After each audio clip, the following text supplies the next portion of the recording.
Por lo tanto, es interesante qué vamos a hacer con este resfrío, porque para esto es una pandemia, esto no es un resfrío, es una pandemia. Por lo tanto, el resfrío tiene algún grado de solución, la pandemia recién estamos buscando. ¿Qué ha pasado con el tema de las cifras financieras en lo que dice el Fondo Monetario y los organismos internacionales? Estamos en recesión y vamos a entrar en recesión y eso hay que tenerlo sumamente claro. El problema aquí hay que diferenciar dos cosas importantes. En los ciclos económicos, recesión, no estamos todavía en depresión, por lo tanto hay que cuidar de no entrar en un efecto más bien en una depresión. ¿Cuáles son las cifras que dice el Fondo Monetario Internacional por las últimas complicadas? Que el efecto en Chile del Producto Interno Bruto va a ser cercano al 5%, Brasil 5,3%, Argentina 5,7%, Venezuela 15%, Colombia 2,4%, Bolivia 2,9%, Estados Unidos 5,9%, España 8%, Italia 9,1%. En el último Banco Central detalla que la caída de la inversión en nuestro país va a ser cercano al 8,2%. Caí en el consumo 1,9%, caí en la demanda interna un 5,8%, crecimiento del PIB menos 1,5%, entre menos 1,5% y menos 2,5%, y expectativas de recuperación recién en el último Q del año 2020, esperando cómo se ve la curva, que de acuerdo a lo que indica Vittorio Coro sería más en U que en B. La crisis del 2008, vuelvo a insistir, más fue una crisis de tipo financiera e inmobiliaria producida por la sobrevaloración de algunos activos. Es recordar que el precio del dólar por peso llegó a 4,34 y el precio del petróleo BTI llegó a 133 dólares. Lo que pasó en la semana de que el BTI llegó a menos 37,63 es increíble en términos del mercado financiero. Es decir, tengo que pagar para que me retiren un papel. Ahora, hay que considerar que estos papeles están en los mercados de futuros, por lo tanto, no es un precio real en este minuto y ya se está ajustando, dado que está en los mercados de futuro. Pero es interesante seguir esta cosa. Nadie pensó, ni nadie se imaginó, ni ningún economista, que el precio del BTI llegara a menos 37,63. Otra cosa interesante es, a muchos no les gusta Donald Trump, pero acaba de emitir una ayuda para las aerolíneas en Estados Unidos que bordea los 25.000 millones de dólares de salvataje de las mayores aerolíneas de Estados Unidos. Por eso es interesante el tema de los contextos internacionales. Crisis financiera. Vamos a la pregunta. ¿Estamos en crisis? Sí, estamos en crisis. Pero aquí hay que ser bien objetivo del punto de vista financiero, me refiero. La crisis financiera no está afectando a todos los sectores industriales y eso hay que ser súper claro. Hay sectores que están en una crisis tremenda, grande, y hay otros sectores industriales que no están en crisis y no van a caer en crisis bajo ningún contexto. Por eso hay que ser súper particular, digamos, en que estamos en una crisis global, pero no está afectando a todos los sectores económicos e industriales, sobre todo el país y a nivel internacional. Al contrario, la semana pasada en el diario La Segunda dio publicados los crecimientos en ventas de algunos sectores industriales y en los últimos meses, sobre todo los últimos 2 meses, hay sectores industriales que superan el 3.000% del crecimiento de sus ventas, sobre todo el sector salud. Por eso hay que ser súper específico en la mirada que se hace y dónde focalizar la crisis financiera que se está viniendo acá. ¿Qué es una crisis financiera? Se define como una perturbación más o menos repentina que produce una pérdida considerable de valor en instituciones o activos financieros que tienen influencia decisiva en la marcha de los negocios y en la actividad financiera y de la economía en términos generales. No hay que olvidar que la economía tiene ciclos y eso se van cumpliendo a través del tiempo. Lo que pasa es que hay que considerar que nuestra generación, nosotros, estamos viviendo que en los últimos 30 años, queramos o no queramos, con índices más o menos, hemos tenido un crecimiento estable en los últimos 30 años y hemos tenido una estabilidad económica consistente. Lo que eso nos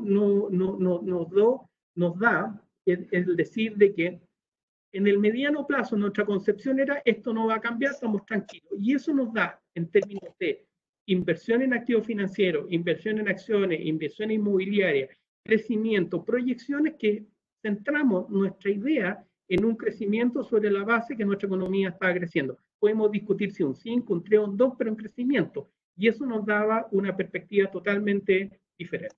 Como les dije, si uno analizara los ciclos, vamos a entrar en recesión. pero yo creo que se están tomando todas las medidas del caso, tanto este gobierno como todos los gobiernos a nivel internacional, para no entrar en una fase de depresión, que es la más complicada, y poder revertir la curva lo antes posible. Hay que entender que, aunque para algunos y nosotros entendemos algunas cosas, nosotros somos más bien depresivos, pero no nos pongamos depresivos, sino que estamos en recesión y yo creo que la curva se puede invertir en el último trimestre de este año sin ningún problema y eso es lo que explica Vittorio Corfo en varias de las conferencias que ha hecho.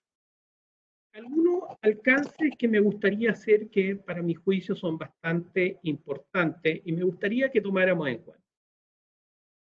Si uno analizara desde el punto de vista financiero, ¿a quién miro yo? Vean a los vendedores de la esquina, vean a los vendedores ambulantes, que creo que para mí los vendedores ambulantes estamos en un paradigma súper interesante. Vean los vendedores ambulantes. ¿Por qué me impresionan generalmente?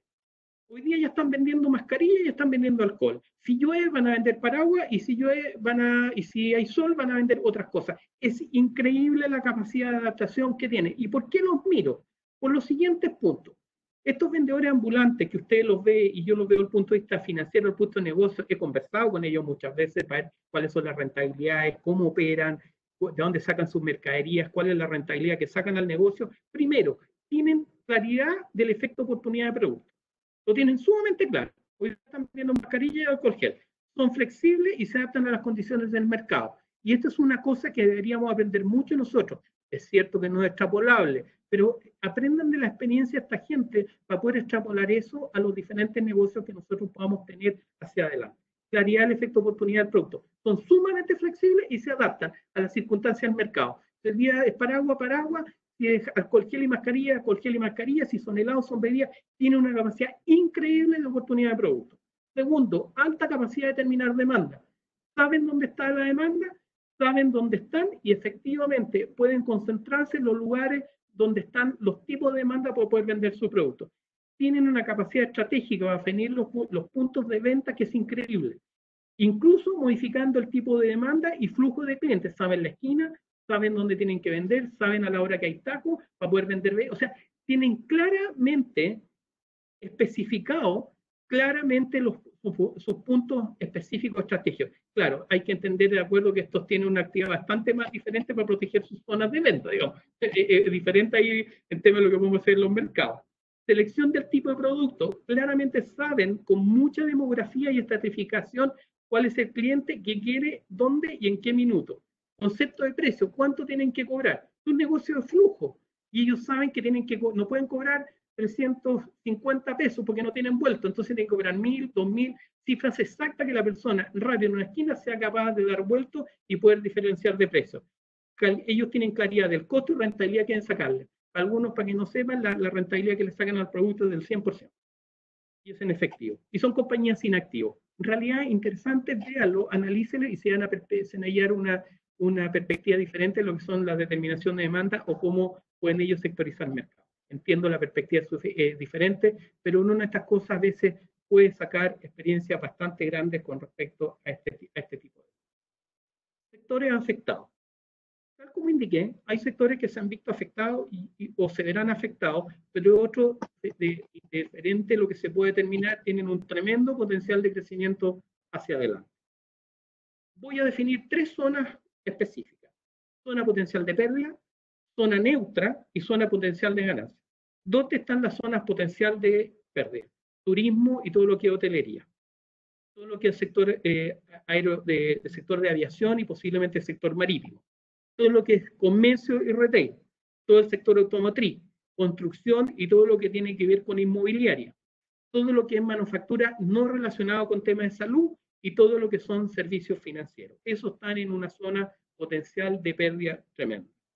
Zona neutra, zona que no se sabe el grado de efecto que tiene, sobre todo la educación, todo lo que es servicios de petróleo y todo lo que es servicios complementarios. Está en una zona neutra, no se sabe. Cosa interesante el tema de la educación.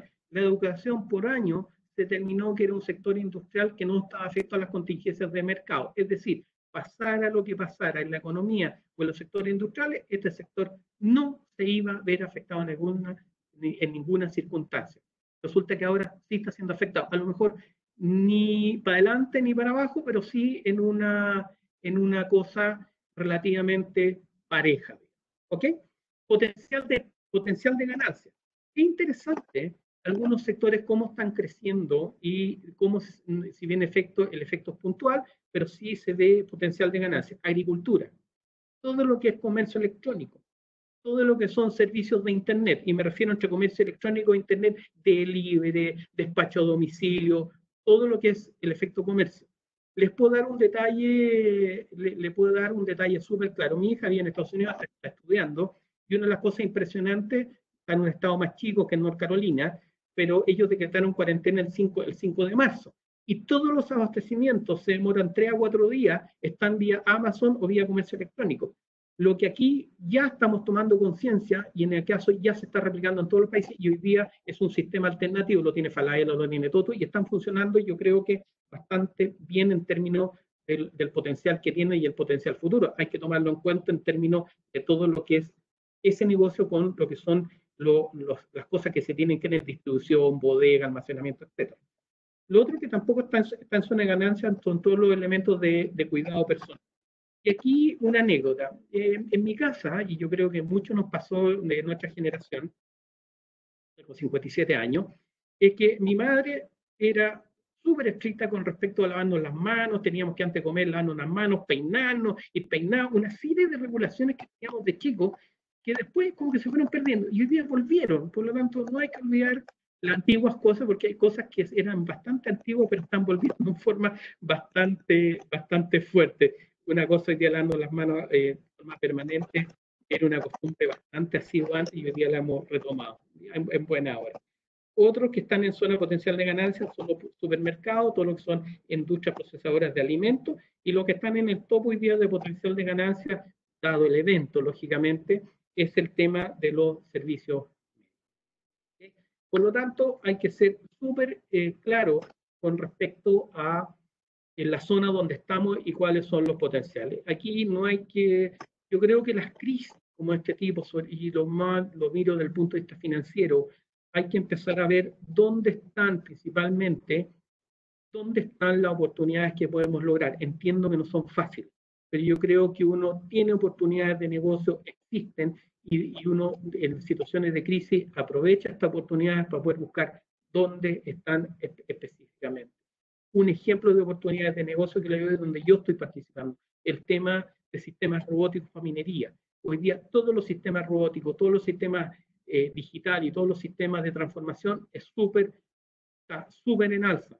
Hoy día, ¿cuánta gente hay especialista en sistemas robóticos? Muy poco. ¿Cuánta gente está especializada en Chile en términos de mantenimiento de sistemas robóticos, sistemas digitales? Muy poco. Por lo tanto, hay una brecha, no solamente desde el punto de vista para nosotros, sino que desde el punto de vista también educacional, de preparar gente en ese ámbito. Quiero tocar un tema un poquito espinoso, y yo sé que hay una persona en la Superintendencia de Pensiones, porque leí todas las personas que iban a asistir, pero la idea de esto es tocar un tema sensible, pero también para que vean algunos efectos de los factores de riesgo y cómo algunas cosas no se toman en serio de repente. El tema de previsión, el tema de sistemas previsionales, lo que acaba de pasar con los fondos de pensiones en el periodo enero-marzo y sobre todo en marzo, igual es mi expectativa para los próximos periodos, para los próximos meses que vienen. Independiente que no es el tema de esta conferencia, sí es un tema específico desde el punto de vista de los riesgos financieros. Hay un dicho que usan mucho los inversionistas y los cuales siempre he tenido discusiones académicas bastante entretenidas, es que no te digan que el cielo es el límite cuando hay huella en la luna. Es decir, el cielo no tiene límite para efectos de inversión y los mercados no iban a caer nunca y esto era ganar para siempre. Lo que siempre les digo en términos, y por qué este dicho, esto en términos respecto a la exposición al riesgo y en términos sobre todo en términos de inversión. No obstante, yo siempre les digo, ese dicho, la Luna está a 384.400 kilómetros de distancia de la Tierra. Y el último hombre que estuvo en la Luna fue en el año 72, el Apolo 17. Por lo tanto, hace más de 40 años que nadie va a la Luna. Por lo tanto, hay que tener las previsiones del caso y los resguardos, sobre todo desde el punto de vista financiero, de los riesgos financieros que significan hoy día, y ha sido siempre, el tema de los riesgos financieros que significan cada uno de los mercados. Por eso hay que tener sumamente claro con eso. Y aquí una opinión personal. Hay que tener cuidado, los mercados son volátiles, hay riesgo asociado, no hay riesgo cero, eso no existe. Y al no existir, hay que tener claridad con respecto a lo que pasa en cada uno de los mercados y cuáles son los efectos que va a tener ahora y en el futuro. ¿Cuáles son las pérdidas que han tenido los fondos? A marzo del 2020, fondo A, menos 16.40, B, menos 13.53, C, menos 10.20, D, menos 7.22 y el E, menos 2.54. Y en el periodo enero-marzo, A, menos 17.02, B, menos 14.22, C, menos 11.64, el D, menos 9.64 y el E, estamos con un menos 4,81%. Aquí hay un tema de riesgo financiero, que se pudo haber previsto, sí, se pudo haber previsto. Y en ese sentido, la experiencia que nosotros tenemos es que los mercados empiezan a dar señales rápido. El problema es que nosotros no hemos sido capaces, en muchas veces, de entender cómo se van presentando los riesgos, cómo los mercados dan señales súper rápido. Las señales del mercado empezaron en diciembre y en enero fueron muy fuertes con relación a esto.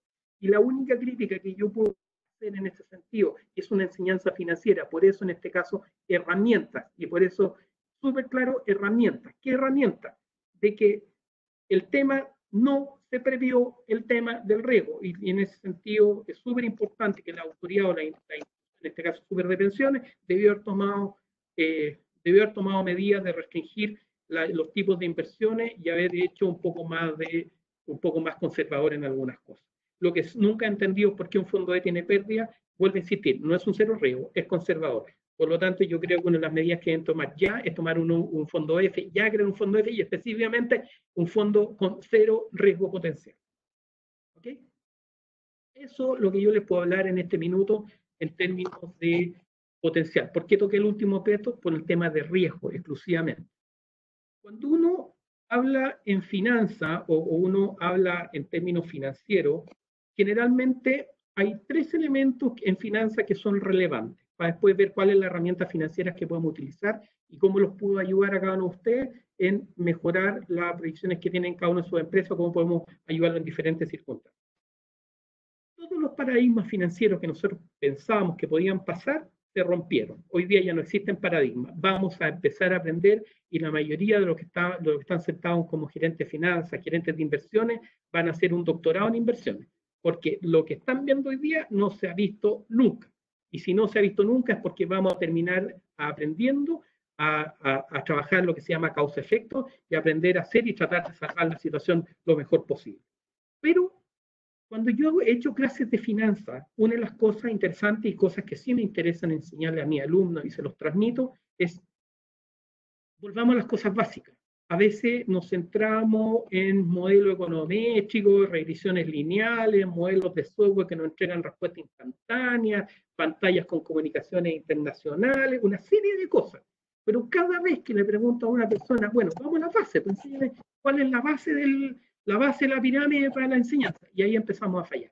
Esto, y mi consejo, en términos financieros, estas son bases, cosas básicas que debemos saber, emplear, usar en forma permanente, de manera de evitar los riesgos financieros que podamos tener en cada una de las. Existe una triada en finanzas que se llama, primero, un triángulo que se llama en dónde está el riesgo, la rentabilidad y lo que se llama el término de las estructuras con relación a lo que es la estructura de deuda y en relación con la liquidez. Si uno va moviendo el triángulo en las diferentes ecuaciones y va moviendo, si yo aumento la exposición a mayor endeudamiento, voy a tener menor liquidez, voy a mejorar la rentabilidad. Si disminuyo la rentabilidad, puedo mejorar la liquidez. Y así vamos viendo una serie de condiciones, pero la tríada siempre se cumple. Estructura financiera, liquidez y rentabilidad. Y todo eso englobado en términos de riesgo. Esa tríada se cumple siempre y va a seguir cumpliéndose. Y hay que tenerla siempre en mente cuando uno toma decisiones. Rentabilidad, liquidez, estructura de deuda sobre la base de un concepto de riesgo. Bueno, era algo que estábamos conversando recién, es que nosotros como generación asumimos que llevamos 30 años, 30 años, cual hemos crecido consistentemente. Vuelvo a insistir en términos de que este crecimiento ha sido en algunos casos un 5, un 6, en otros menores, pero hemos tenido crecimiento, a diferencia de otros países que han tenido crecimientos negativos en los últimos periodos. Por lo tanto, nos acostumbramos a un clima de normalidad, a un estándar económico muy elevado, y eso está siendo trastocado, o toda nuestra base, no solamente por la pandemia, sino por el efecto del 18 de octubre y todo lo que es el tema, el tema social que está cambiando, va a cambiar toda la manera en cómo vamos a hacer negocios o cómo vamos a trabajar. Creo que la realidad de lo que estamos viviendo supera cualquier película. Lo único que, y un poco lo encuentro triste, lo único que no supera es que siempre Nueva York es la ciudad que siempre se destruye. Y hoy día Nueva York es una ciudad más afectada a nivel mundial. Vamos a tener que repensar todos los modelos que teníamos y adecuando a dos circunstancias: a vivir con la pandemia, a vivir en situaciones totalmente diferentes y a vivir con una estructura social bastante diferente a la que teníamos desde el año pasado, lo que vamos a tener para adelante. De acuerdo a los expertos, y no soy experto en ninguna cosa, sino que asimilo esto para los aspectos financieros, entiendo que todos los médicos han dicho que este bicho o el COVID va a durar por los próximos 2 años. Por lo tanto, si son 2 años, vamos a tener que empezar a ver cómo vamos a convivir con el virus y cómo manejar nuestro sistema de vida por los próximos años hasta que no se encuentre la vacuna, a trabajar con el virus metido en toda nuestra sociedad y a convivir con él. Vamos a vivir con esto por los próximos 2 años y todas las secuelas que tiene. Por lo tanto, en términos financieros, vamos a tener que empezar a trabajar con los nuevos paradigmas y a vivir bajo esa estructura. Lógicamente, esta crisis ha hecho varias cosas interesantes. Y lógicamente, los bancos han actuado, lógicamente, y si uno ve qué ha pasado con la banca ha actuado en relación a lo que siempre ha actuado, y va a ser así: restringió los créditos, aumentó las tasas, porque tienen un hedge de cobertura afuera bastante más alto. No, los primeros días del mes de abril fue una liquidez increíble, los factories no estaban prestando tasas y las tasas se elevaron, diría, a tasas que son descomunales, sobre el 2.3, 2.4% mensual sobre los factores. Entonces, eso ha dado que, lógicamente, entender que es una reacción propia con respecto a los factores de riesgo. Por eso después vamos a conversar algunas cosas de herramientas puntuales con respecto a las medidas que está tomando el gobierno, con respecto a los incentivos, con respecto al proyecto a la ley para la protección del empleo, o con respecto a los financiamientos que se están viendo a las diferentes empresas para lograr a la tasa del 3.5. ¿Okay? Por lo tanto, hay que entender que vivimos estas 2 o 3 últimas semanas con una restricción en el mercado de capitales muy, muy fuerte. Nadie quería prestar plata, nadie tenía, y si alguien tenía, las tasas eran bastante elevadas. Yo creo que eso se está liberando, ya el miedo, la histeria se tranquilizó, y yo creo que ya los ánimos se tranquilizaron. Algunos se habrán tomado un rabotril o alguna cosa, pero disculpen la semántica, pero ya yo creo que están bajando las tensiones y volviendo a un poco a la normalidad. Por eso que es interesante ver las perspectivas y qué estamos viendo con respecto a este tipo de cosas. ¿Ok? Les pido las disculpas que no conteste las preguntas ahora. Voy a tratar después, al final, a Nicole, que es una de las coordinadoras de la FEN, y la Alejandra van a hacer un listado de preguntas de manera a poderlas contestar y ir a lo mejor un poco imponiendo algunas cosas de aquí para adelante con algunos elementos que a ustedes les puedan resultar interesantes. Ok, yo les dije que íbamos a trabajar alguna herramienta y algunas cosas que uno aprendió o que yo o que son mis ideas filosóficas de vida, digamos, por así decirlo, en términos financieros. Lo primero, hay que ser súper pragmático y consecuente con las decisiones que se van a tomar de aquí para adelante, y sobre todo en las empresas. Y no estoy hablando a lo mejor de las empresas grandes, sino que estoy hablando a nivel de empresa pequeña y mediana, que es donde, y sobre todo, la pequeña tiene mucho más, a lo mejor mucho más aporte y algunos tipos de soporte financiero del Estado o de algunas organizaciones por ahí. Yo creo que la más golpeada es la mediana. Esa es mi opinión personal, más que la pequeña. La pequeña de alguna manera puede reconvertirse, pero la mediana, por la cantidad de inversión en activos, es bastante poco probable que dolores y entren en un proceso de quiebra o en un proceso de parar el mercado. Yo creo que la primera regla es ser súper pragmático, consecuente con las decisiones que se van a tomar. Aquí hay la primera decisión clara financiera desde el punto de vista de empresa es si la empresa puede seguir o no puede seguir. Y esto es súper importante para determinar qué va a hacer las compañías. Lo primero, ¿qué pasa si no podemos seguir? El mercado no puede, el mercado es imposible, el mercado está parado, no hay demanda y en general no se puede. Aquí la decisión es si no se puede seguir por cuánto tiempo. ¿Esto es temporal o es permanente? Ok, veamos si es temporal. Perfecto.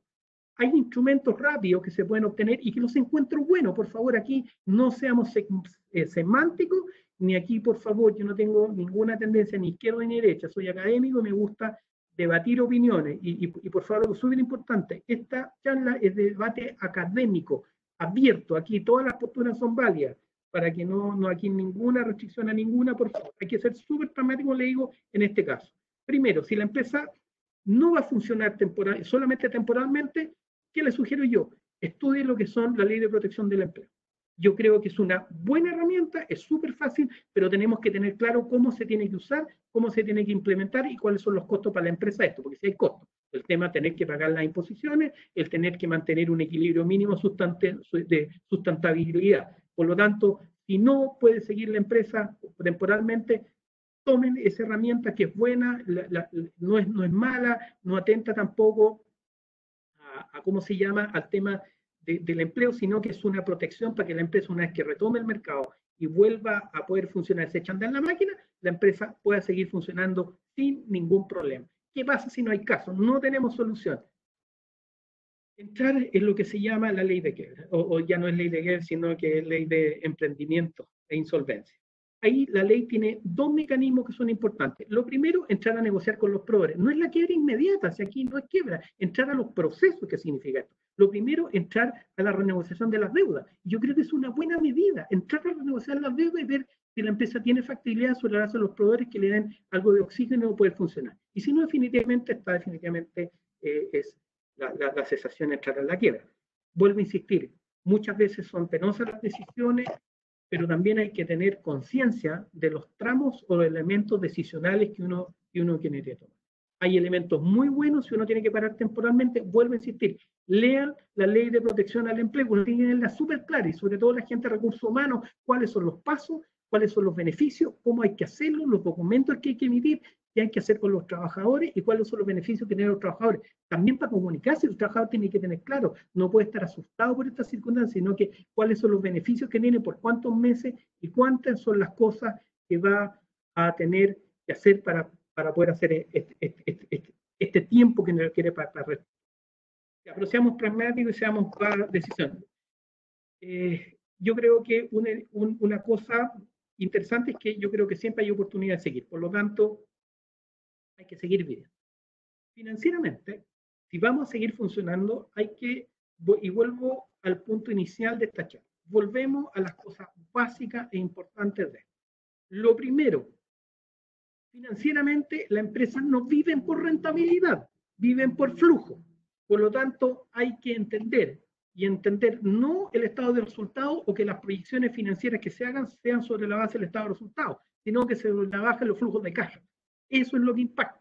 Podemos tener rentabilidad negativa este año por diferentes razones, pero hay que ver cómo manejamos los flujos de caja necesarios y los ciclos de efectivo para saber si vamos a tener plata y cómo vamos a manejar la situación de caja. Eso es lo prioritario.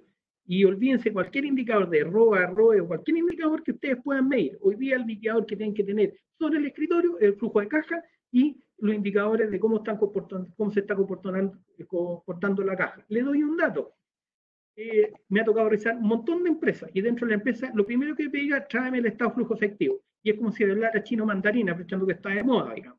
Es como si hablara chino mandarín, como si nadie entendiera algún estado de flujo efectivo. Y resulta que el estado de flujo efectivo son los movimientos de caja. Y resulta que hoy día un consejo pidan en toda la empresa que le hagan el estado de flujo efectivo o a las tesoreras que le hagan los flujos de caja, porque eso va a determinar cómo podemos manejar la empresa en tiempos de crisis y sobre todo en los próximos meses. La sobrevivencia, vuelvo a insistir, está en tema de los flujos de caja. Vuelvo a una cosa que ya le repetí, lo vuelvo a repetir. El análisis principal vuelve a estar en tres conceptos. En el tema de el triángulo de la rentabilidad, la liquidez y la estructura financiera. Sobre todo, me dando en la perspectiva del riesgo. ¿Ok? Eso para mí es relevante hoy día. ¿Cuáles son los riesgos que asumimos? ¿Cuánta es la realidad que pueda tener? Pero ¿cuál es la liquidez? Y la liquidez asociada, ¿cuáles son las condiciones de flujo de caja que necesito para poder seguir? Ok. Como les dije, impresiones, sigamos con el negocio. Hay que vivir, hay que seguir, hay que dar la mayoría de las cosas. Por eso que yo sé que el gobierno, y vuelvo a insistir, no soy partidario por ningún lado de ninguna cosa, pero yo creo que una de las cosas que está interesante es que vamos a tener que empezar a dar continuidad a la parte económica, aún con los riesgos que signifique, y vamos a tener que ver cómo convivimos y reducimos los riesgos de contagio cada uno de nosotros en las compañías. El otro día, conversando con una asociación gremial, y conversando con ellos, yo les decía, ok, ¿qué pasa si la gente del hospital dice yo no quiero trabajar porque tengo miedo? ¿Qué pasa si la Fuerza Armada, Carabineros, yo también tengo miedo, me voy para la garza?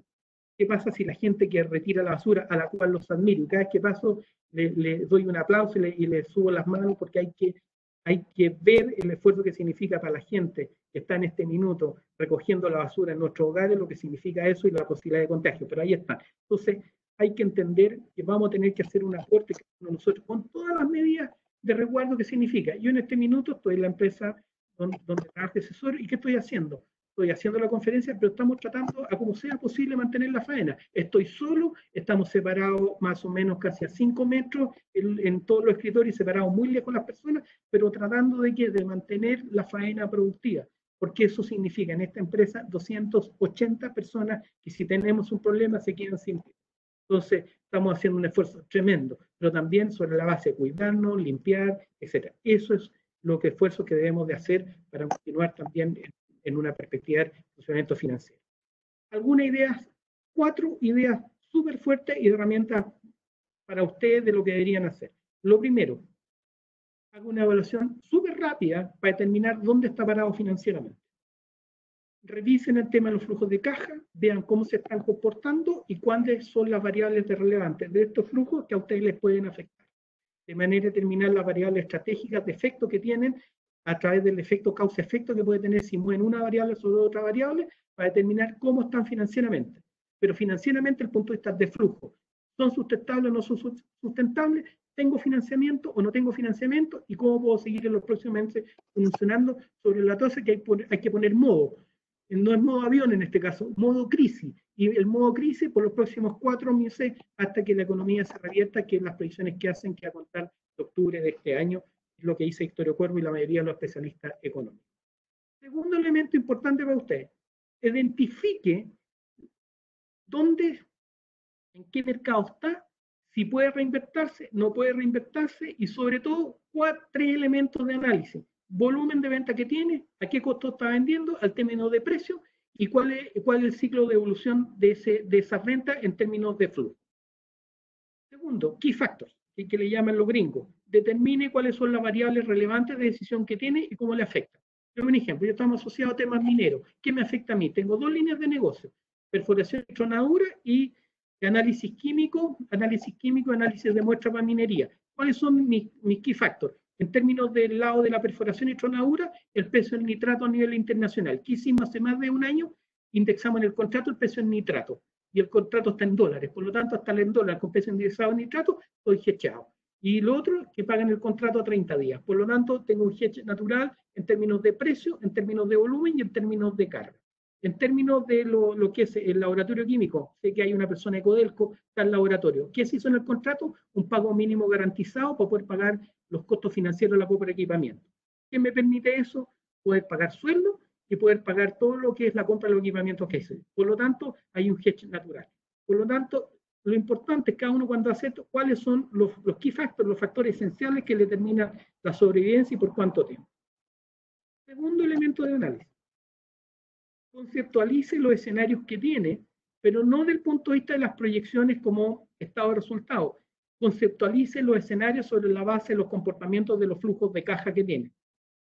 No se olvide que una de las cosas más importantes en la conceptualización de cualquier escenario, analice o determine, haga 6 o 7, determine cuáles son las variables que afectan a su negocio y determine cómo afecta su flujo de caja.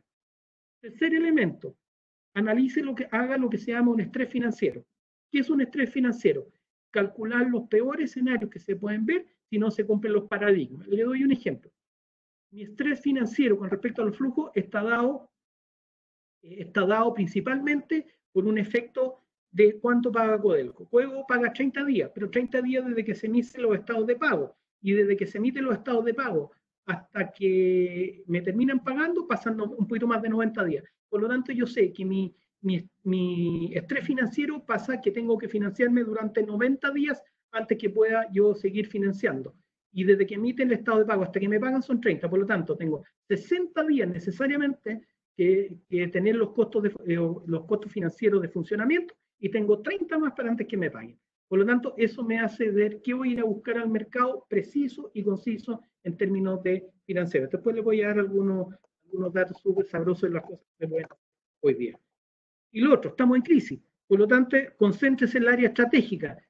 Hoy día no es tiempo de andar pensando en cosas que no sean lo estratégico. Ojo, hay industrias que por su razón de ser, hoy día sería bueno que invirtieran todo el tema salud, tema mascarillas, tema gel, fuerte inversión porque hoy día tienen la oportunidad de poder lograr economías de escala muy fuerte. ¿Ok? Ese es mi reserva. Según los últimos estudios que han salido principalmente en el mes de abril, el 60% de las empresas a nivel mundial se está preparando para una recesión. 60%. Lógicamente hay que considerar que aquí estamos hablando de empresas grandes, no empresas chicas, sino empresas que transan en bolsa, empresas grandes. Pero ¿qué están haciendo estas empresas? Detallé un poco que es súper interesante. Primero, están haciendo proyecciones financieras con proyecciones de estrés financiero. Segundo, determinar si tienen o no acceso a los sistemas de financiamiento y cómo va ese acceso al financiamiento. Y tercero, disciplina de costo. ¿Qué disciplina de costo? Entender de control. Aquí las disciplinas de costo tienen dos vertientes, control de costo y administración de costo. Son dos líneas vertientes totalmente diferentes. Una cosa es el control de costo y dos, cómo vamos a administrar los costos. Por lo tanto, esos tres elementos son lo que estas empresas que están yendo a recesión están tomando en cuenta. Lo vuelvo a repetir. Primero, es las proyecciones financieras a través de flujos de fondos sobre la base de considerar los estrés financieros. Determinar si hay acceso o no a financiamiento, en qué tiempo y lugar y monto, y determinar principalmente qué es lo que es la disciplina de costo. Disciplina de costo en dos vertientes, control de costo y la segunda es administración de costos. Hay algo que dentro de las cosas, no es mío ni yo lo saqué, pero lo encontré interesante de una exposición del profesor Darry Grandi, que encontré súper bueno un concepto que se llama ODA-LOP, que es OODA, OODA-LOP. Este concepto fue diseñado por un coronel de la Fuerza Aérea de los Estados Unidos después de la guerra de Vietnam que se llama John Boyd, y este modelo lo que se hizo específicamente para los pilotos de la Fuerza Aérea, para los pilotos de combate. ¿Y cuál es la razón de este modelo? Determinó que en situaciones de crisis, en combate aéreo, los pilotos tienen que tomar decisiones muy rápidas, por lo tanto tenían que tener un modelo mental de pensamiento tan rápido que pudiera analizar la situación y poder tomar decisiones. Este modelo se basa en cuatro dimensiones concéntricas. Por eso se llama loop, porque es como un lazo concéntrico. El primer concepto es observe.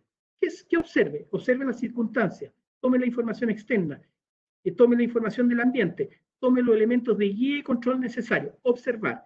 Segundo elemento, oriente. ¿Qué significa oriente? Una vez que observé, tomo cuál es mi cultura, tradición, si hay información nueva, análisis la situación, sintetizar la información que lo tengo. Y la tercera es decida. Y por último, no solamente decir, actúe. Entonces lo encontré muy bueno, lo pueden encontrar en las redes, busquen en Google, lo encuentro muy, se llama ODA, OODA Loop, que es de una persona que se llama John Boyd, que es coronel de la Fuerza Aérea. ¿Por qué me gustó? Porque siempre ha sido sencillo. Muchos conocen académicos, yo pertenecí al ejército y había un dicho muy simpático que se decía, ¿para qué hacer las cosas fáciles si se pueden hacer complicadas? Me quedó tan grabado que voy al revés ahora. ¿Cómo hacer las cosas difíciles, hacerlas fáciles? Porque esa es la razón que nos llama. Por eso encontré fácil el modelo que se llama observar, orientar, decidir y sobre todo lo encontré interesante actuar, porque una cosa es tomar la decisión y la otra actuar. Yo siempre he considerado, en mis clases siempre lo digo, hay dos tipos de VIP, los VIP con B corta y los VIP con B larga. Los VIP con B corta son los que planifican, hacen las grandes cosas a través del mundo, Y la segunda son los BIC con B larga. Los BIC con B larga son los que tenemos que implementar. Eso, por eso en asunción a la tarjeta del metro, digamos. Por lo tanto, aquí es un buen concepto que no hay que olvidar que siempre tenemos que actuar y implementar y hacer las cosas. Ok. Me pidieron herramientas claras y precisas para poder actuar hoy día o que yo les puedo sugerir hoy día. Lo primero, vuelvo a insistir, estamos en situación de crisis.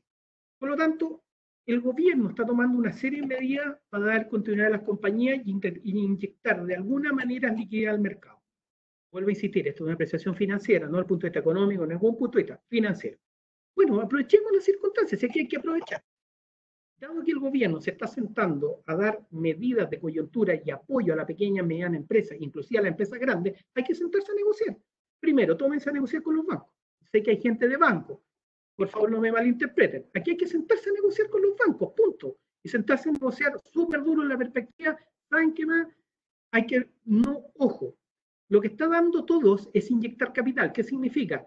Que las empresas tengan a los 3 meses de venta y se lo entreguen en términos de caja. Yo no soy partidario de ese sentido, entrar que hoy día me entreguen un 20% de esa plata en capital operacional, pero el 80% vaya dedicado a renunciar a la deuda. Si hoy día el problema de las compañías pequeñas y medianas no es a veces de cantidad de flujo inmediato, es la carga financiera que los tiene matados. Entonces, rebuscamos la carga financiera y ahí hay que insistir, y hay un buen plan de trabajo, las compañías, sentarse con el banco y negociar. Oye, quiero negociar los próximos meses, perfecto, acojámonos al plan de COVID-19 que está dando el gobierno en términos de financiamiento de las compañías, que todavía no sale entre comillas, pero ¿cuál es mi idea? Dame un 20 o un 30% de capital de trabajo y el resto renegociemos la deuda de los próximos 24 o 30 meses a una tasa bastante mejor que la que se prevé, que es 3,5% nominal, que tasa real es 0. ¿Ok? No se olvide que los bancos, una vez que el gobierno de esto, los bancos van a hacer una bajada de esto. Por lo tanto, por favor, si hay alguien de riesgo, no hay cosa que odie más que un gerente de riesgo, digamos, y me pido la disculpa. Siempre lucho con ellos y me encanta, tengo peleas históricas con ellos, pero me entretiene, digamos, es parte de la vida que uno tiene. Pero hay que entender que los gerentes de riesgo van a hacer su pega en los bancos, por lo tanto aquí no es plata gratis. Si tienen DICOM o tienen cualquier banco, los bancos, los más probable que digan como el señor no, van a decir no. Entonces aquí hay que hacer entender y cuál es el plan de trabajo que ustedes van a tener para negociar con los bancos el tema de las deudas, sobre todo de las empresas que quedaron muy mal paradas después del 18 de octubre, en términos que están con DICOM, que están con unos temas de deudas malas. Mi consejo es sentarse a negociar con la banca. Hoy día aquí hay un tema político detrás. Hoy día no es políticamente correcto no sentarse a negociar. Por lo tanto, si un banco no se sienta a negociar y has publicado en las redes sociales, hoy día eso es tremendamente. Por lo tanto, yo creo que aquí hay un win para ambas partes de sentarse a negociar con la banca en el sentido de la perspectiva y cómo damos continuidad al tema de las empresas.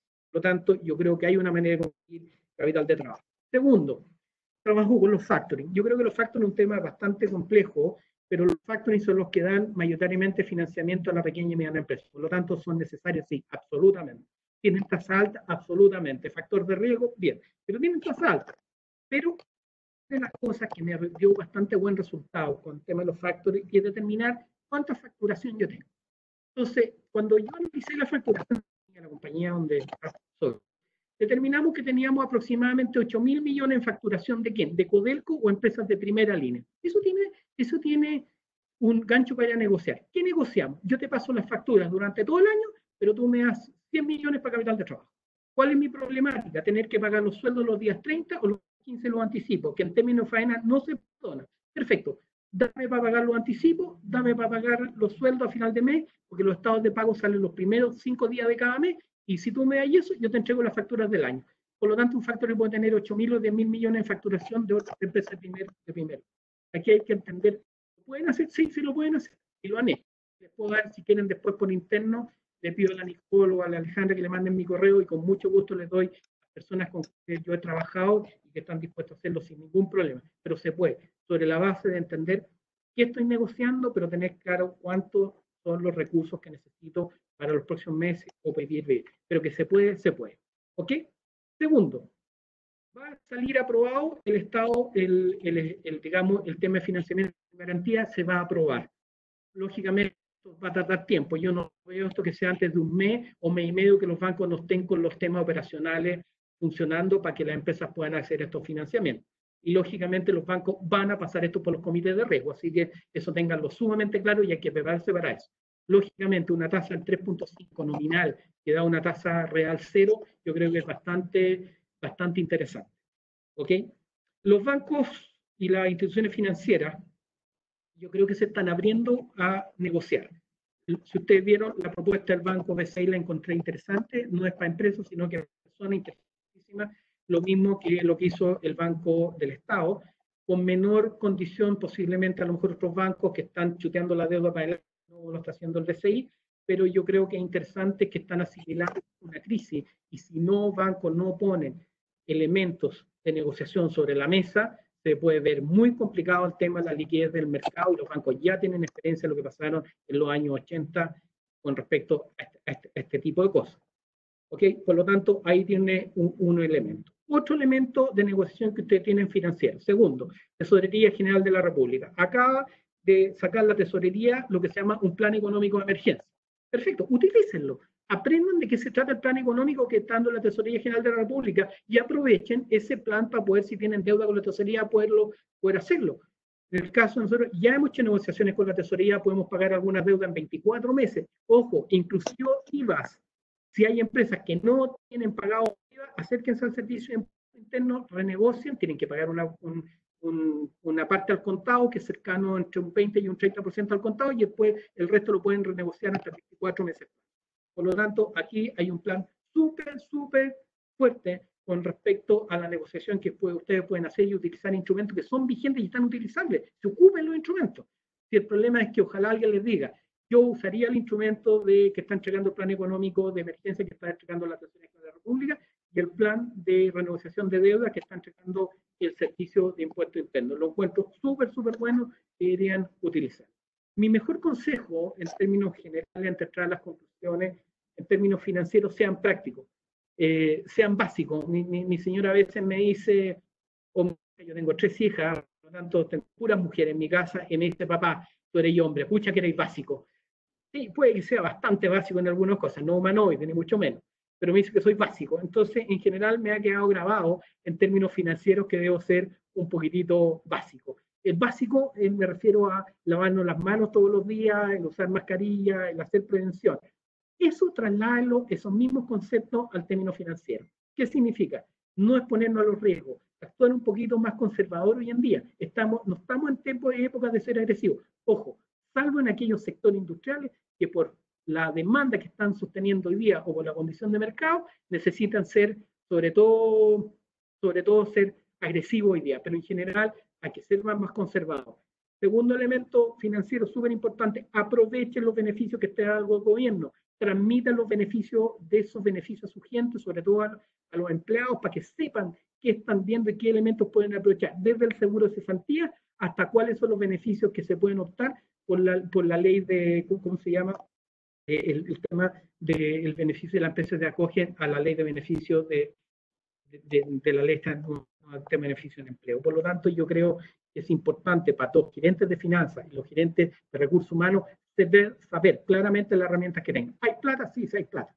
Sí, en esta cosa hay que ser claro. Hay plata en el mercado, existe y hay. El problema es que hay que ir a buscarla, nada llega gratis, aquí no van a llegar a tocar la puerta, aquí hay plata, no hay que salir a buscarla, pero cuando uno sale a buscar plata y hay que tener claro cuál es la estrategia que hay que usar y cómo vamos o cómo las personas salen a buscar plata. Eso es relevante al minuto de hacerlo. Mi consejo sigue siendo, entiendan su negocio, tengan la contabilidad al día para saber cuáles son las decisiones, sobre todo a nivel de costo, y el costo en 2 temas, control de costo y administración de costo, pero por sobre todo, aprendan a lo que son los flujos de fondos, los flujos de tesorería, y al final eso le da a la sobrevivencia. Uno puede postergar deudas, puede pagar antes, puede postergar, pero los flujos determinan el corazón y la sangre de la vida de una compañía. Y ahí es donde en este minuto de crisis, por último, durante los 4 meses que vienen, uno debe concentrarse en cómo manejar los flujos de caja, cómo manejamos la situación de los flujos. Algunas conclusiones básicas y después vamos a entrar voy a leer todas las preguntas para poder ver cómo se las voy contestando en la medida que vaya pudiendo del tiempo. Las crisis generalmente pueden producir riesgo e incertidumbre, y en el caso de nosotros somos más bien depresivos, pero no hay que deprimirse, sino que encontrar alternativas y soluciones. Como decía Einstein, yo les dije, yo creo que cuando la persona se ve enfrentado a cosas súper claras respecto a tener que sobrevivir, uno encuentra soluciones. Le doy un ejemplo. A mí me tocó, y experiencia personal, ser partícipe del 10% de McKinsey cuando estaba en LATAM. Yo estaba gerente de estado financiero del grupo LATAM, y cuando me fui a LATAM, yo dije, aquí muero. O sea, aquí me sacan en chaleco mimbre, aquí muero. Y una persona me dijo, tú eres profesor de finanzas, sí. ¿Y cuál es el sector de los sectores más riesgosos o expuestos a las turbulencias del mercado? Sector aeronáutico. Mira dónde te fuiste a meter. Es como decir el profesor de finanzas, como casa del herrero, cuchillo palo, digamos. Pero una vez que me tocó McKinsey ir, salirme y tener que enfrentar lo que es la cesantía, tener que enfrentar al mercado, yo creo que en retrospectiva fue lo mejor que me pasó, porque aprendí que en estas dos manitos que está, hay que salir a trabajar, hay que salir a ganarse, hay que mantener todas las cuentas en la casa, y entendí que el desarrollo, la experiencia, la oportunidad está en el conocimiento y está en uno mismo. Aquí la oportunidad de desarrollar, la oportunidad de cambiar las cosas financieramente está en uno, no está en las otras personas, está en uno, y en la medida que uno ponga un enfoque de resiliencia y entender que se puede, vamos a tener éxito. Y en ese sentido les doy a todos los que están sin pega, les doy un tremendo ánimo. Las cosas se pueden, pero hay que enfocarse en lo que uno sabe, en la experiencia, y cómo podemos aprovechar esa experiencia en poder desarrollar negocio, poder traspasar nuestra experiencia a las compañías. ¿Se puede? Sí, se puede, pero hay que creerse el cuento y hay que trabajar para eso. Las cosas no llegan a la casa y nunca va a quedar así. Por lo tanto, generalmente las crisis producen riesgo, incertidumbre y elementos negativos en los mercados. Por lo tanto, las empresas de aquí a los próximos 2 o 3 años vamos a tener elementos negativos y vamos a vivir en incertidumbre. No nos volvamos locos ni histéricos, hay que aprender a manejarle y a vivir con esto en el día a día, tanto como vamos a vivir con el COVID-19 por los próximos 2 años, antes que exista vacuna, vamos a tener que empezar a vivir y a entender que vamos a vivir con este tipo de cosas. Se acabó los mercados paralelos, la Tierra ya no es plana para los mercados financieros, hoy día es redonda, es globalizada, por lo tanto hay que entender, y todos los países van a tomar medidas diferentes para manejar en los mercados financieros. Por lo tanto, ojo, cuidado, y ahora hay que pensar 2 veces las cosas antes de tomar decisiones.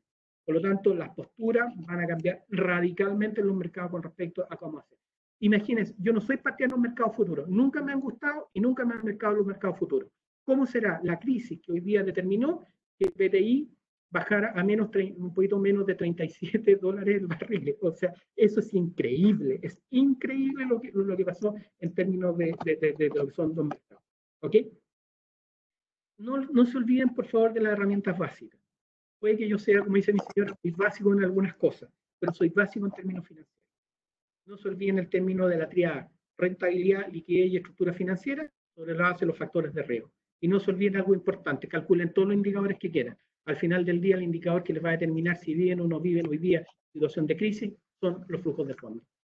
No olviden al final del día que esto no es un tema de rentabilidad, es un tema de flujos de caja.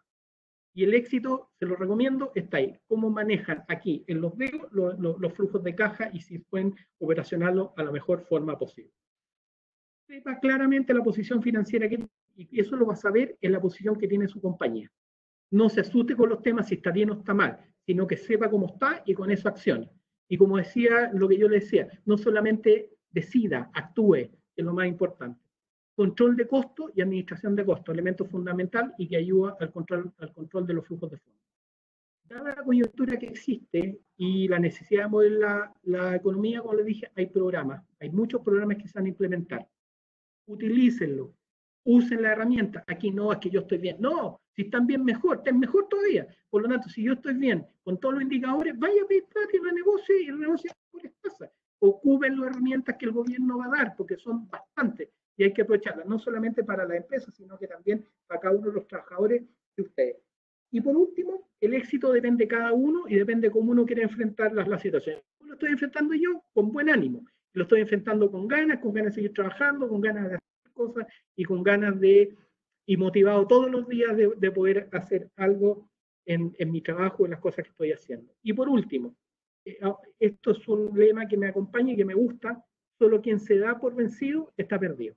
Vuelvo a reiterar, solo quien se se da por vencido, está perdido. Por lo tanto, yo creo que tenemos la herramienta financiera y todo para poder revertir toda esta situación. Va a tomar tiempo, va a tomar tiempo, pero yo creo que hay tiempo para poder hacerlo sin ningún tipo de problema. ¿Okay? Dejo a Nicole, me va a presentar un poco las preguntas de manera de irlas contestando ningún problema. Por favor, si hay alguien que necesite que yo lo apoye con alguien, con algo después, con mucho gusto le pido a la Alejandra o a la Nicole que le manden mis correos o le manden un correo general para que le pasen mi correo y con gusto los apoyo en modelos de flujo o modelos que tengo, con mucho gusto se los comparto y les comparto también mi biblioteca de libros que tengo, con mucho gusto. Así que voy a ver las preguntas para ver cómo las puedo ir contestando a todos.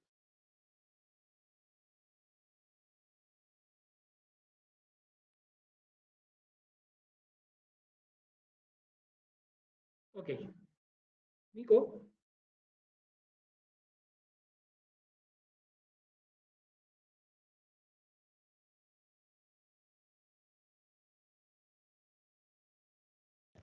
Hola Jorge, te estamos mandando las preguntas a través del chat. Ya, perfecto. En tu chat, ¿no es cierto? En el chat de acá. Ya, la voy a pinchar. Ok. Voy viendo. Ok. Voy a subir un poquito. Déjame ver. Ok, déjame subirla. Voy a ir de a poquitito. Ok. Ok.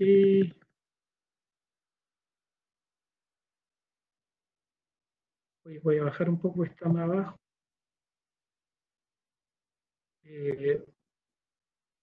Aquí voy a ver un poquitito más preguntas. Me tenía abierto, ¿no es cierto? Sí, ¿prefieres que te las pase por interno? Mejor, en el chat, mejor, porque si no, no se ven y así la voy leyendo. Okay. Me la puedo pasar. Sí.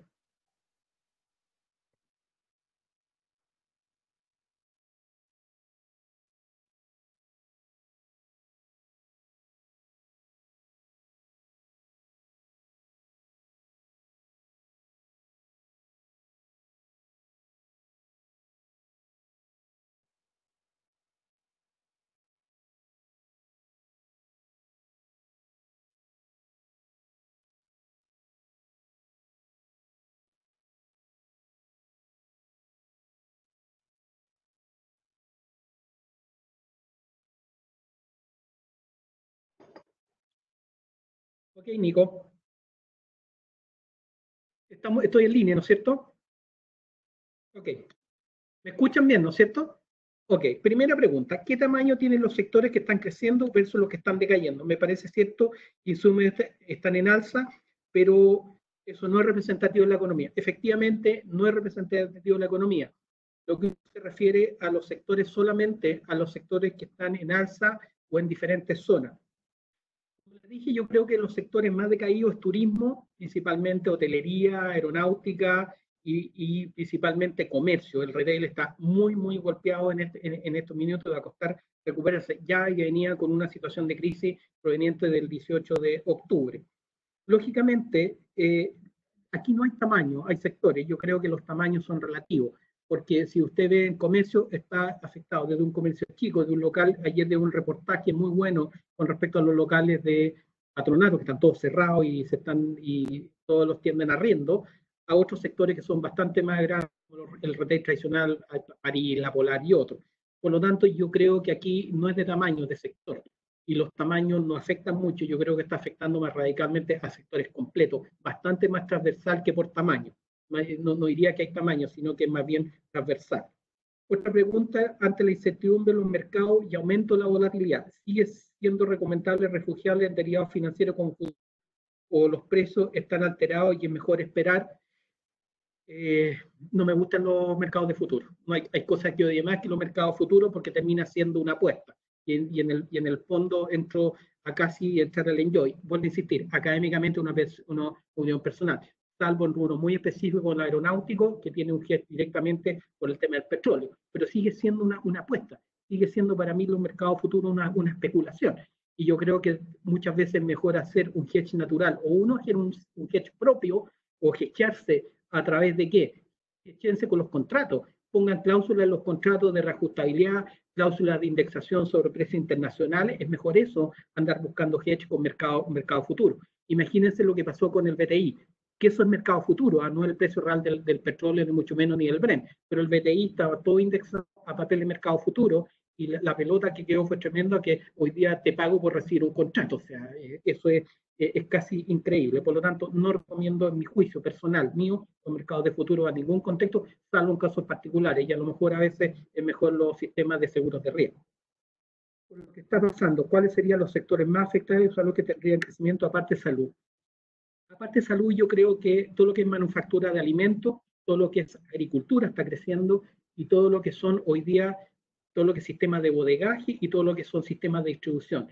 Principalmente yo les diría que hoy día muy fuerte cadenas logísticas. Hoy día el tema de transporte está súper fuerte, está funcionando en forma expedita y muy fuerte, y cada día se necesitan más camiones para transportar mercaderías sobre la base de los aviones que están en tierra. Por lo tanto, son sectores que hoy día y tradicionalmente han estado sobre la punta. Por lo tanto, son sectores que están muy, muy fuertes. Todo lo que es los delivery, todo el sistema de compra en línea, todo lo que son todos los sistemas de internet, todos los sistemas de ¿cómo se llama?, de líneas de comercio bajo de salida, súper fuerte. Le doy un caso, los saldes vende pan y los castaños, perdón, vende pan, y me ha resultado increíble que lleven pan a la casa y llega hasta calientito. O sea, increíble el sistema de distribución y cómo ha estado en ese caso. Por lo tanto, ¿qué sectores están decayendo? Comercio. Y los que no se han podido convertir, restaurantes y ese tipo de cosas, también no se van a recuperar hasta dentro de los próximos 4 o 5 meses. Por lo tanto, esos sectores muy, muy deprimidos. Todo lo que es el sector inmobiliario, mientras no se dé normalidad a la economía, también van a estar lentamente con... Y yo diría que el más afectado a todo es, es, es el tema del turismo. Otra pregunta que quisiera saber: ¿cuánto se estimaría una recuperación del CLP frente al euro o al dólar en los próximos 18 meses?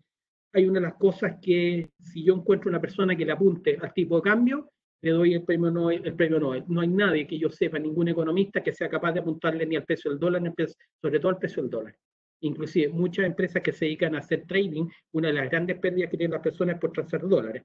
Por lo tanto, yo creo que mi opinión es que en los próximos meses se va a mantener cerca de los 8.50, 8.60, en la medida que no hay un nuevo estallido social y la economía se empieza a recuperar. Yo creo que las medidas que ha implementado Trump de dar una inyección directa a la economía va a ser súper fuerte para la recuperación después, y también para los negocios que vamos a hacer con Estados Unidos. Que es lo que yo creo, por lo que sé por mis amigos de Estados Unidos, que he estado conversando con ellos, que me dicen de Trump, principalmente, dado la complicación que tuvo con China, dado toda la problemática que tuvo con China, lo que van a hacer directamente es fomentar la industria nacional y a llevar la empresa a Estados Unidos. Por lo tanto, lo que están tratando y lo que quieren hacer es inyectar un fuerte de recursos financieros a la economía en Estados Unidos, para inyectarle un fuerte crecimiento interno, y sobre todo por las tasas de empleo que están teniendo hoy en día en Estados Unidos. Pues yo creo que una vez que se recupere, y Estados Unidos en el último trimestre, este año o el próximo, va a tener un crecimiento exponencial tremendamente grande, muy parecido posiblemente a lo que tuvo después de la Segunda Guerra Mundial, otro, porque se van a reconvertir, no van a volver a confiar en China, yo creo, industrialmente, y van a hacer la autocapacidad. Un concepto súper importante. Hoy en día, en términos de costo, hay un concepto que se está usando mucho y se está trabajando, que son el tema de la continuidad operacional. En el fondo, de medir los costos de cuánto cuesta la continuidad operacional. Y en el fondo les sugiero ver cuántos son los costos y cuántos son el funcionamiento y qué significa la continuidad operacional en términos de riesgo. Ahí les doy un dato. Por lo tanto, la pregunta difícil lo puedo apuntar. Yo creo que mientras tanto no hay un estallido social adicional en Chile y se mantengan algunos parámetros equilibrados, va a andar cercano a los 8.50, 8.60. Pero es especulación porque nadie la apunta. Otra pregunta dice: ¿la zona de pérdida para el área inmobiliaria llegará a que los precios de las casas bajen? Va a depender mucho del tema de stock que tenga. Yo creo que va a haber una baja significativa y ya se nota, digamos, dada la crisis, se están quedando con sobrestock, y yo creo que va a haber una oferta grande en los próximos 3 a 4 meses de vivienda. No radicalmente, porque las inmobiliarias tampoco van a querer perder, digamos, la rentabilidad que venían o la rentabilidad que... Por lo tanto, yo creo que debería haber una baja. El problema es que el costo del metro cuadrado hoy día en Santiago está demasiado alto. Santiago, en la región metropolitana, está demasiado elevado, por lo tanto, eso hace que las casas, digamos, estén todavía a precios bastante más elevados de lo que corresponde. Yo creo que la expansión de nivel de clase media se va a dar más por el lado de Santiago hacia el sur, digamos, y en la zona más concéntrica yo creo que se van a mantener los precios con algunas ofertas dentro de los próximos meses. Si una persona está pensando hoy día en un crédito hipotecario, ¿no? Dadas las tasas, lo encuentro conveniente hacerlo en la medida que calce con los flujos que tiene y sobre todo aprovechar oportunidades que ganar los inmobiliarios en los próximos meses. Es lo que debería. Ahora, no se olviden que aquí los paradigmas funcionan y a veces los paradigmas se dan al revés, digamos. Y a veces en vez de paradigma terminamos win-win. Pero yo creo que debería haber una baja de precios. Pregunta, ¿los bancos en qué zona se encuentran? ¿Existiría un gran número de precios en cuota de impacto? ¿Debería agregación en los bancos se resientan? Yo creo que los bancos se van a resentir, pero dadas las rentabilidades que han obtenido y dada la liquidez que le va a inyectar el gobierno de forma directa, yo creo que pueden pasar la crisis sin ningún efecto colateral que sea grave, por lo menos los bancos grandes. Yo creo que los bancos hoy día están en una zona intermedia, ni en una zona de pérdida ni en una zona de ganancia. Habría que ir monitoreando a través del tiempo hacia adelante cuál es el comportamiento de los incobrables y hasta qué nivel los bancos están dispuestos con las gerencias de riesgo a renegociar los diferentes riesgos. Aquí es una cadena, porque si una cosa son las deudas personales y otra tenemos deudas, las deudas de empresas. Y yo creo que la que va a empezar a subir son las deudas de empresas en forma radical y eso es lo que uno debería empezar a tomar medidas con respecto a cómo ver los bancos que eso la empresa acomoda en el tema de las negociaciones con respecto a los pagos. Digamos. Yo creo que van a tener que los bancos liberar las reglas de riesgo y empezar a dar crédito o tratar de negociar deudas de aquellas empresas que se encuentren en un nivel de deuda o que tengan DICOM o algunos impagos por último, los últimos 30 o 40 días de impago. Digamos. Pero yo creo que todavía los bancos están en una zona media, ni para arriba ni para abajo, en una zona, y yo diría que todavía expectante. Una cosa interesante es que los bancos aprendieron mucho de la crisis de los años 80 y no van a cometer el mismo error de quebrar la banca como se cometió. El problema es que ahora la crisis puede derivar en la quiebra de las personas, que es otra de las cosas bastante, y eso determina una cadena consecuente. Por eso que yo encuentro que las medidas de ir en apoyo a las personas en los próximos 4 o 5 meses es vital. Y por eso, en algunos casos, a algunos no les gustó, pero yo soy partidario de retirar el 5% de la AFP en el sentido, en la medida, a lo mejor a través del seguro de cesantía o en algún mecanismo que vaya en apoyo realmente a las personas, en el sentido de poder dar garantías de funcionamiento al hogar en los próximos 4 o 5 meses, digamos, hasta que no se invierta la curva. ¿En qué zona se sitúa la industria de las telecomunicaciones y cómo vislumbra el futuro? Yo creo que la industria de las telecomunicaciones en la parte alta, en los niveles de crecimiento, es solamente ver hoy día qué pasa con Internet. Soy un consumidor ávido, yo veo películas, trabajo viendo películas, para mí el no tener Internet no es un elemento pero crítico, por lo tanto a mí me interesa que haya películas, TV cable, Internet, Netflix, impresionante. Yo creo que la industria de las telecomunicaciones va a crecer mucho, sobre todo en el tema hoy día del teletrabajo. Hace 3 años atrás presentaba un proyecto de teletrabajo en la Municipalidad de la Florida. Y en un minuto se pensó, pero había restricciones por la Contraloría General de la República y muchos elementos entrópicos que no permitía hacerlo. Hoy en día la economía modificó la estructura y hoy día nos dimos cuenta que sí se puede. En algunas cosas, la faena no la puedo llevar a teletrabajo, pero en otras cosas sí. Y eso va a impulsar las telecomunicaciones, mejorar las redes, mejorar el tema de los kilobytes que uno está transmitiendo la información y en el tema de la cantidad de kilos que puedan transmitir en términos de la banda ancha que puedan transmitir, yo creo que eso va a ser fundamental. Una industria que va a seguir creciendo fuerte son las telecomunicaciones y les vislumbro un crecimiento extraordinario de aquí para los próximos años. Sobre todo yo creo que es muy fuerte que el gobierno pone énfasis en llegar al tema de Internet a nivel rural. Uno de los factores que se ha criticado es que la educación no llega a nivel rural porque no hay acceso. Yo creo que si se da acceso a nivel rural o llegamos a los colegios con Internet, va a ser súper fuerte el tema de la conectividad. Gran futuro le veo a las telecomunicaciones. Otro, ¿cómo espera que repunte la industria aérea chilena y si no existe ayuda del Estado? Pero respuesto a esa pregunta con respecto a lo que pasó en Estados Unidos. El presidente Trump acaba de tirar 25.000 millones de ayuda a las líneas aéreas más grandes. Independiente que tengo sentimientos encontrados con LATAM por diferentes razones, con algunos personajes, soy chaque en algunas cosas, pero hay que ver el contexto de industria. Yo creo que la industria no puede parar la industria aérea. Hoy día nuestra conectividad, sobre todo en algunas regiones, es esencial en el movimiento aéreo. ¿Cómo hubiera sido posible mandar un avión a China para traer equipos médicos si no hemos tenido aviones o líneas aéreas que funcionen? cómo podemos tener la conectividad en Chile de trasladar heridos, o trasladar personas, o trasladar gente a la minería. Hoy día los vuelos siguen funcionando en términos de Calama, Antofagasta, siguen funcionando porque hay que mandar gente a los diferentes turnos. Por lo tanto, yo creo que es importante mantener el tema de la industria aérea. ¿Va a haber que subvencionarla? Lo más probable. Y esto no se trata que porque la industria, porque el LAN sea de una persona y ha sido de Piñera o del presidente o cualquier persona. No, es el tema de lo que se llama vitalidad de la industria, que son estratégicas para el país, que necesitan mantener funcionando, no solamente por un efecto de que sea una línea aérea, sino por lo que se necesita en términos de las cadenas estratégicas y financieras que se necesita en Chile para poder seguir funcionando. Y en ese sentido no es LATAM, estamos hablando de Sky, estamos en Yesma. Por lo tanto, yo creo que es una cosa que hay que pensar. Por lo tanto, si no recibe ayuda, no pueden tener los aviones, tener toda la aviación en tierra y quedarse en línea aérea, no, es imposible hoy día, dadas las conectividades que existen a nivel global. Por eso que no es menor el ejemplo de Donald Trump en Estados Unidos, de que inyectó 25.000 millones de dólares al sistema para ir al salvataje de las líneas aéreas. Por lo tanto, yo creo que no es menor el tema, y yo creo que aquí en un minuto va a tener que pensarse, y también en otra industria. Por favor. Que repita un poco los sectores industriales, las potenciales de pérdida o en la situación donde están neutras o en ganancia. Como le dije, yo creo que las industrias que están en pérdida es turismo y todo lo relacionado. Estamos hablando de comercio, turismo, estamos agencias de viaje, todo lo relacionado con turismo y hotelería.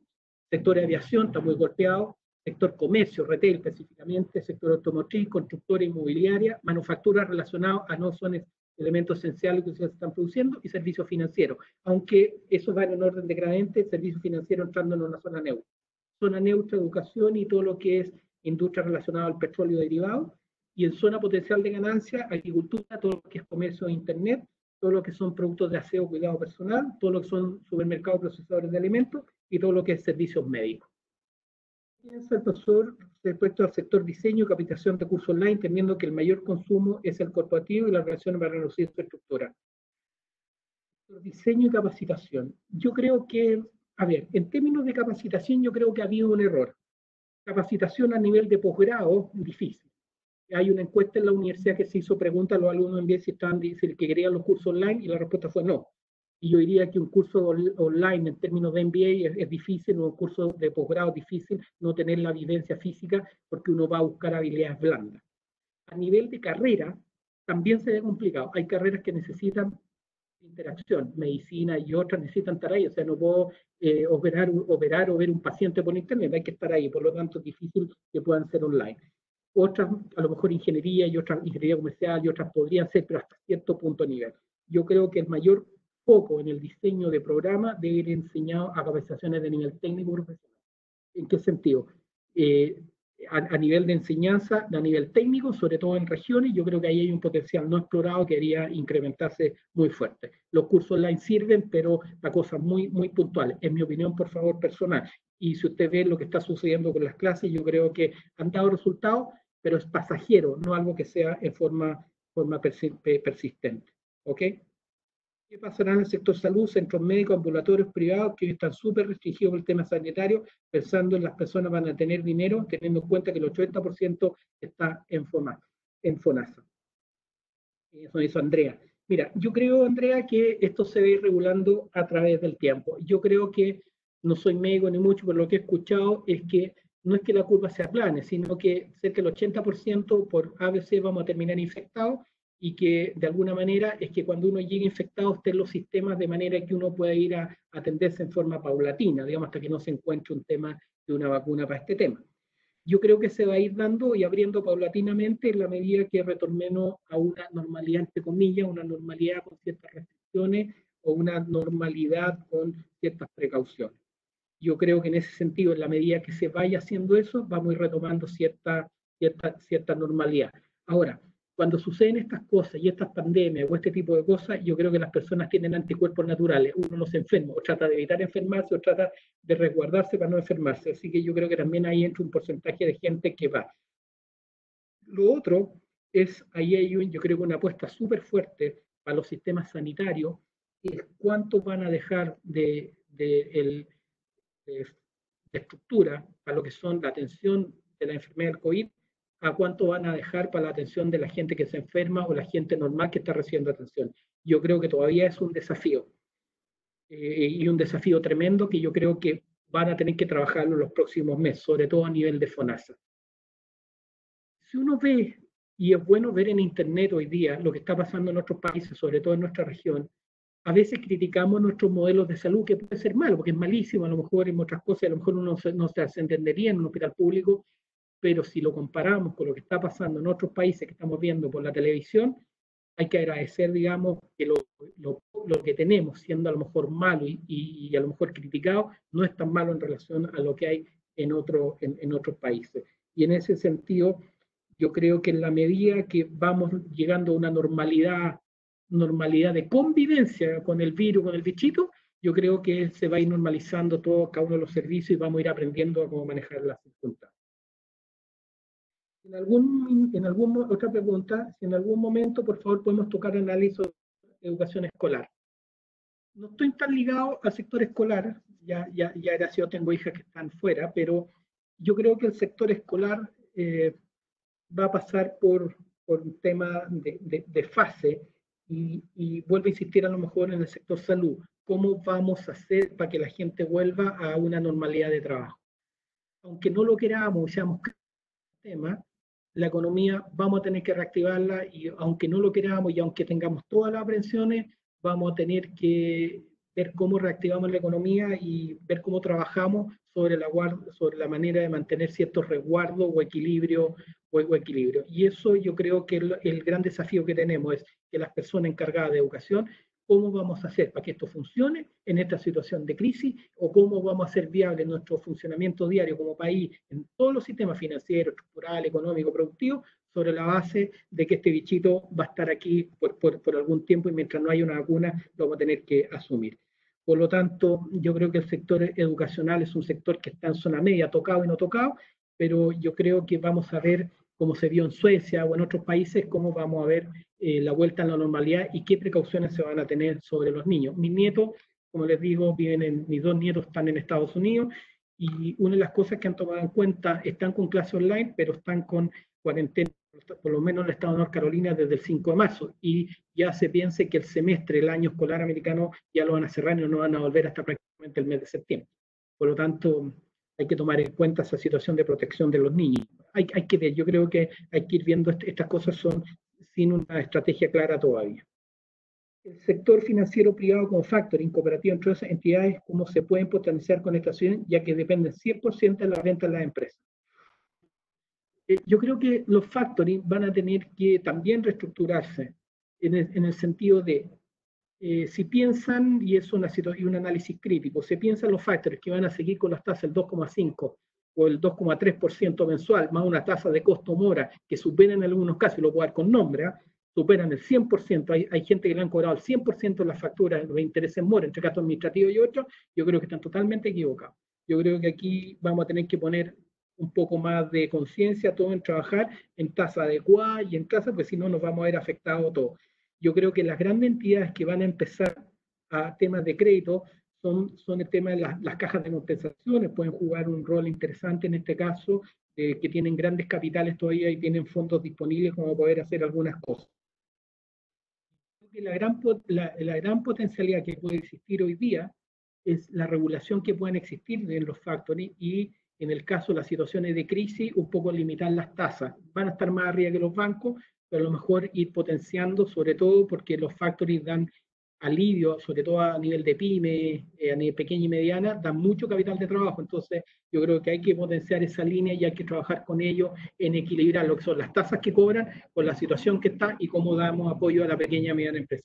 Yo creo que deberían ser incluidos dentro del proyecto de ley como un elemento, no solamente los bancos jugar, sino que también las instituciones financieras u otras que dan créditos como dentro del esquema de trabajo. No sé cómo, pero deberían incluirla. Otra persona dice, ¿cómo ve el comportamiento del dólar? Eso ya los próximos 6, ¿cómo ve el comportamiento del dólar? De acá a 6 meses, 1 año, 2 años, que tenemos, considerando que tenemos al menos un par de años de nueva normalidad. Lo mismo que contesté anteriormente, es imposible prever el funcionamiento del dólar de aquí a 2 años. Y hago una apuesta que que algún economista me tire un par de precios, hoy día, dada la coyuntura y lo que pasa en el mundo, yo creo que es imposible que alguien pueda prever.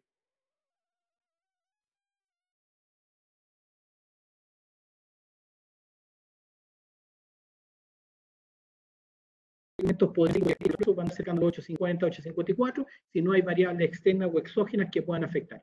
Un ejemplo ahí de preocupación, lo que está pasando con el precio del cobre hoy día, que se mantiene en 2.3 dólares, lo que es, ojo, que muchas mineras internacionales, cuando fue la crisis del precio más bajo del cobre, determinaron que el precio de sustentabilidad estaba cercano a los 2 dólares, un poquito más bajo, 1.9. Por lo tanto, es preocupante. Preocupante el tema de Codelco.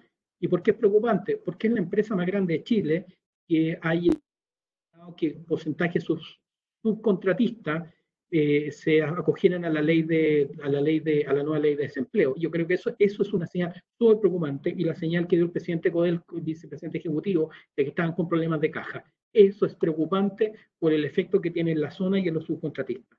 Por lo tanto, yo creo que aun cuando están cercano a los 850, 860, es bastante difícil prever cuál es el valor que tiene para los próximos meses, porque sigue siendo tan volátil y cualquier efecto en el mercado. Encuentran una vacuna en Estados Unidos, encuentran una vacuna hoy día, está patente y la patente, el dólar se desploma. Entonces, por eso que en realidad es bastante volátil esta cosa. ¿Debe el banco modificar la ley orgánica cultural para comprar deuda de compañía? Yo creo que el Banco Central ha cumplido su labor.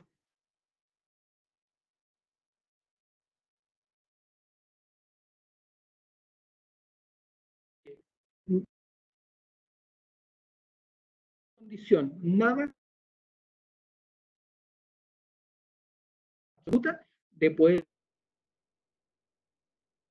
y eso debemos mantenerlo así, pero si bien no hay dogmas, pero uno para mí, Banco Central casi intocable, porque el que permite y ha permitido la estabilidad en los últimos 30 años, y lo que nos va a permitir salir de esta crisis por los próximos meses hacia adelante, y permitir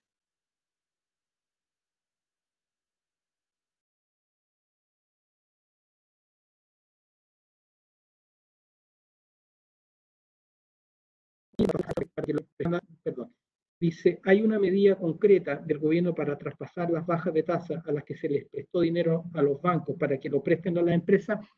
No lo que le prestaron, pero sí lo que va a hacer ahora el gobierno, inyectar capital con garantía. Yo creo que ahí va a estar un fuerte de qué van a hacer los bancos con esto. Ojo, los bancos van a estar en el escrutinio público, no solamente en términos de rentabilidades que van a tener en el primer trimestre de este año, sino que las rentabilidades de todo el año van a estar muy en el foco. Por lo tanto, eso es un evento político que van a tener los bancos que considerar a efectos qué van a hacer en términos de renegociar deuda o beneficios. No quiero decir que el negocio aparezca y no ganen plata, no, en lo absoluto. Significa en la presión que está ejerciendo a nivel político público para que los bancos un poco bajen, moderen las tasas y moderen un poco los niveles de riesgo para poder pasar la crisis. Yo creo que ahí hay un gap súper fuerte con respecto a cómo van a actuar los bancos.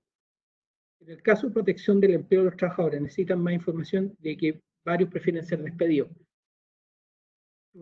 Yo creo que ahí nos falta una educación bastante grande a nosotros como país respecto a los trabajadores y también en términos de empresarios. Que un trabajador quiera ser despedido porque quiere que pagar la indemnización, quiere que reciba todo y no quiere protección de empleo porque sabe posiblemente que a la segunda vuelta va a ser contratado y partimos desde cero. Yo creo que aquí hay que tomar conciencia de todas las personas y eso basa en educación.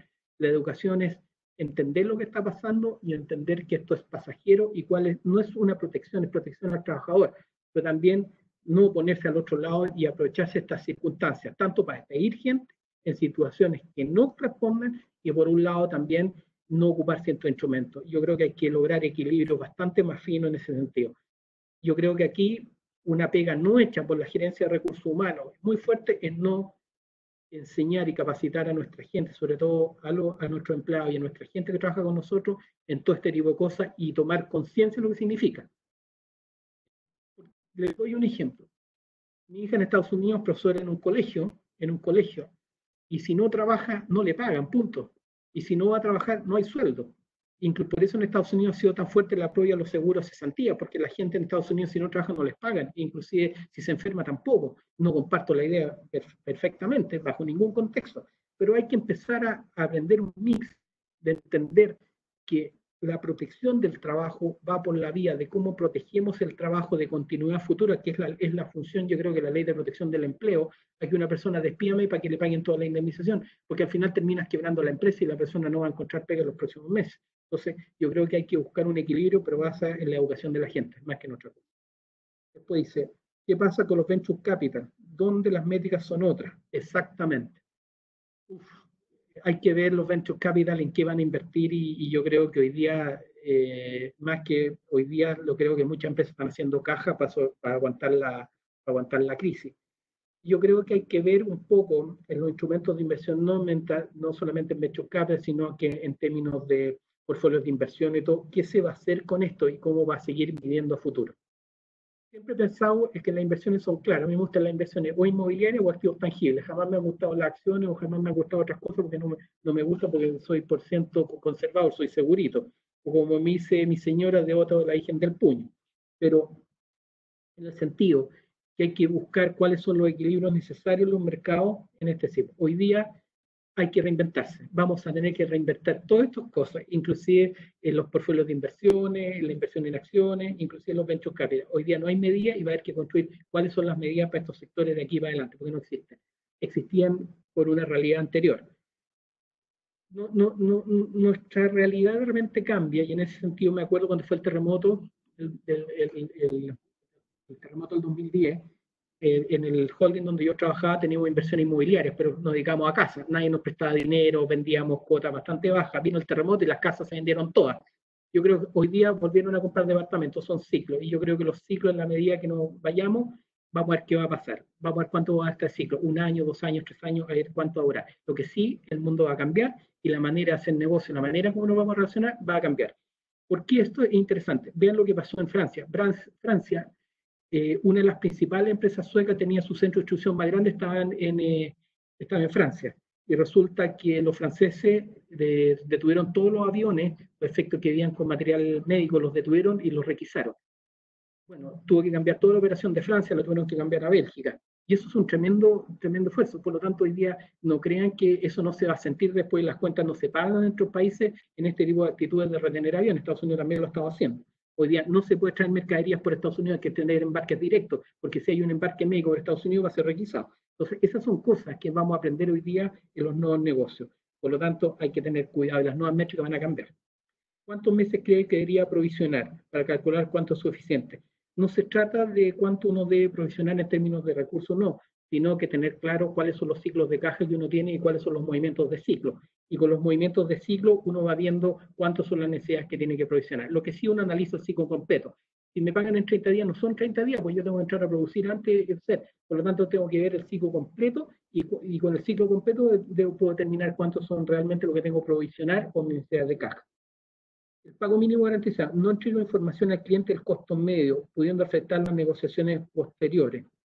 Efectivamente, vuelvo a insistir, el mínimo garantizado que se aprobó, se está haciendo, está para dar viabilidad y que la gente tenga recursos para poder subsistir dentro de los próximos 4 meses antes que la economía se reactive. Por lo tanto, el costo medio es relativo. Estos son paquetes de ayuda que están medidos y especificados dentro de lo que se puede para poder mantener una cierta continuidad económica dentro de los próximos 4 meses hasta que no se revierta la situación que está pasando. Por lo tanto, métrica o medir un costo medio es bastante difícil. Es una cantidad que está dando de acuerdo a las disponibilidades financieras del Estado, digamos.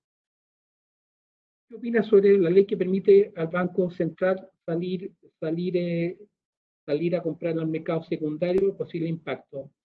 No sé recientemente qué puede salir a comprar o no el Banco Central. Lo que sí mantengo la opinión anterior, que no modificaría las actuales condiciones que tiene la ley orgánica constitucional del Banco Central, porque sería entrar a politizar una cosa que no debe politizarse bajo ningún contexto. Me pregunto hasta dónde podrán aguantar las pymes y los autónomos. Aquí hay segmentos. Las pymes no van a poder aguantar y por eso la idea es financiar las pymes en la medida de lo posible, porque no están aguantando, pero vuelvo a insistir, depende en qué sector. Hay pymes que se pueden reconvertir y hay otras que no. Por lo tanto, hay que están aguantando súper bien, hay empresas medianas que están aguantando súper bien, caso donde yo asesoro, estoy ligado a minería y estamos aguantando hasta ahora bastante bien con cambios de turno, con costos adicionales, se está aguantando el chaparrón, pero hay otras que comercio, donde restaurantes y todo eso, no están aguantando el chaparrón, ya no lo aguantaron, ya están cerrados. Vean lo que pasa tradicional, porque soy bueno para la comida, entonces la fuente alemana me encanta, ya está cerrada, aguantó toda la crisis del levantamiento social, pero no aguantó esta crisis, tuvo que entrar a la ley a la ley de desempleo. Entonces, por eso que va a depender mucho del tipo de empresa y en qué sectores. Voy a tratar de hacer la última por tema de horario. ¿Qué pasa? Dice, ok, esta es la última. Dice, ¿qué pasaría en las pymes que tienen contrato honorario con la mayoría de los colaboradores? ¿Qué medidas pueden permitir por los trabajadores honorarios? Es un tema que se está analizando con el tema de los honorarios, y una de las cosas que se está analizando con los honorarios es el tema de que haya una devolución de impuestos por 2 meses o devolución de impuestos independiente que hayan declarado, hay algún tipo de devolución de esas declaraciones con respecto de poder ayudarlos para poder solventar estos meses. Yo creo que aquí debe haber una política más consecuente final de los trabajadores independientes de cotizar los seguros cesantíos, cotizar seguros complementarios, de manera que en una situación de crisis puedan tener los seguros necesarios como el resto de las personas que trabajan dependientes, que tienen seguro. Yo diría que en el caso de esta circunstancia debería crearse algún instrumento ley de manera de proteger a estos trabajadores. Por razón de tiempo determinamos, yo quiero agradecerle a la facultad y a todos de verdad por esta oportunidad, y puede alguno comentar algunas cosas de lo que uno trabaja o trata de hacer.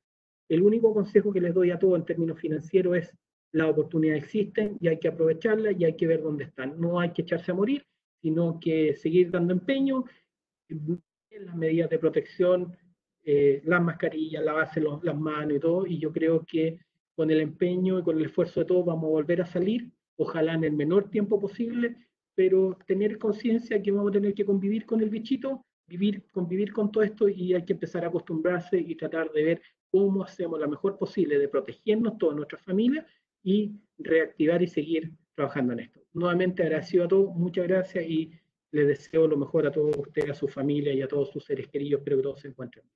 Muchas gracias. Jorge, muchas gracias a ti por la exposición. Ahora sí, muchas gracias a ti por la exposición. Les recordamos a todos que la charla fue grabada y durante los próximos días la compartiremos para que todos puedan ver si se perdieron algo o seguir compartiéndola con quienes estimen. Muchas gracias a todos por su asistencia, gracias Jorge, y nos vemos en una próxima ocasión.